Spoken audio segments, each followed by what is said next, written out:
11 ते 7 वाजेपर्यंत सगळी यंत्रणा मार्केटमध्ये घाला. हा तसं कर. जे आपले हे जागेवर रोडवर येणार सगळं गाड्या वगैरे जागा आम्हाला लगेच मार्केटमध्ये घाला.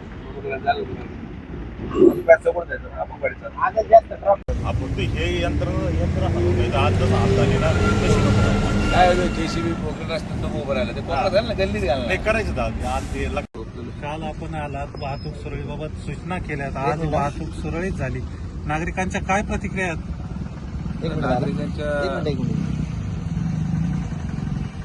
नागरिकांच्या प्रतिक्रिया नागरिकच सांगू शकतील.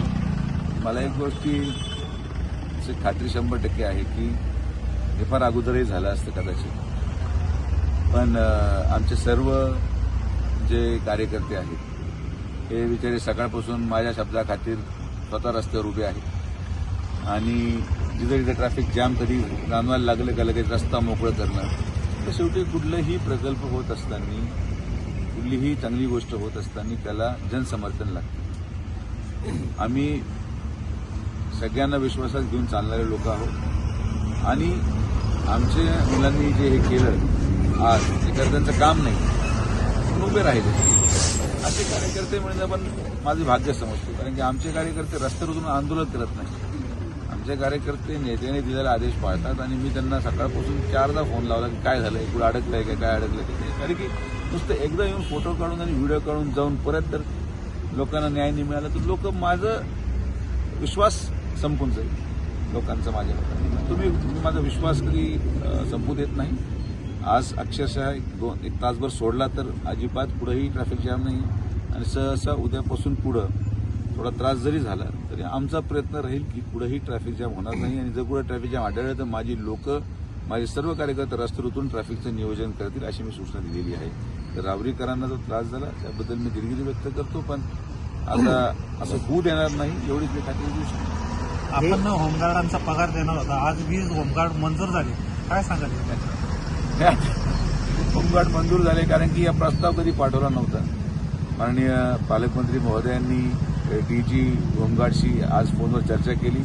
आम्ही सकाळी अर्जंटली रावरी पोलीस स्टेशनहून प्रस्ताव पाठवला. एसपी ऑफिस मुंबईला गेला आणि जेव्हा जिद्द असते तर जिद्दी सगळं होऊ शकतं. फक्त जिद्द पाहिजे आणि नीतिमत्ता पाहिजे. आणि नीतिमत्ता असल्यावरच कामं होतात.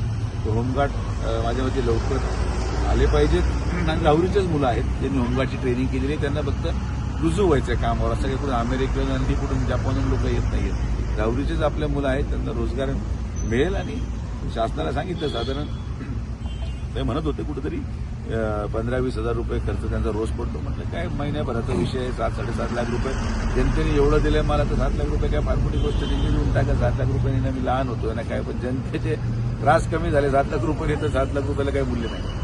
दादा हे काम आहे ना तसं विद्यमान खासदाराचं होतं पण आपण यामध्ये लक्ष घातलंय काय सांगणार. रात्रीची वेळ कशाला खोटं बोलायला लावतो त्या सोडून थँक्यू.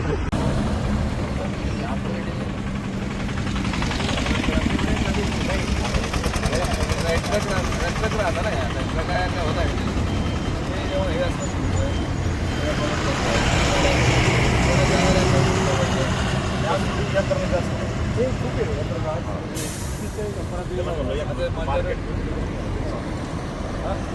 माझ्याकडे चौकात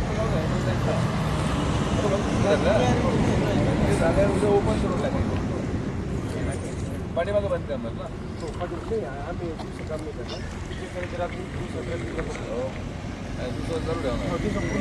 करणार आपण जे प्लॅनिंग करणार ना पूर्ण गटर बांधायची सांगितलं म्हटलं एक पुढे खोदायचं त्याला काही बोलता येत नाही ते लोक येतात डायरेक्ट डोस दिला म्हणजे एक पुढं खोदायचं नाही 2 पुढे गटर करायचे की डांबर रस्ता पूर्ण संपला डांबर झाल्यावर डांबर टाकून झाल्यावर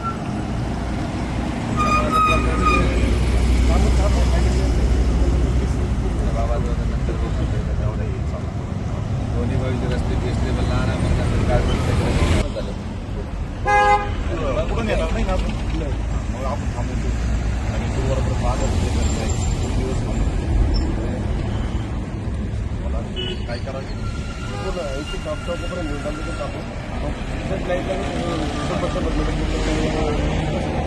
रात्री यंत्रणा चालू करा आणि चालू द्या गाड्या. दुसरं दोन्ही बाजूला चालू द्या. ब्लॉकच नाही. आजची जी मीटिंग झाली ना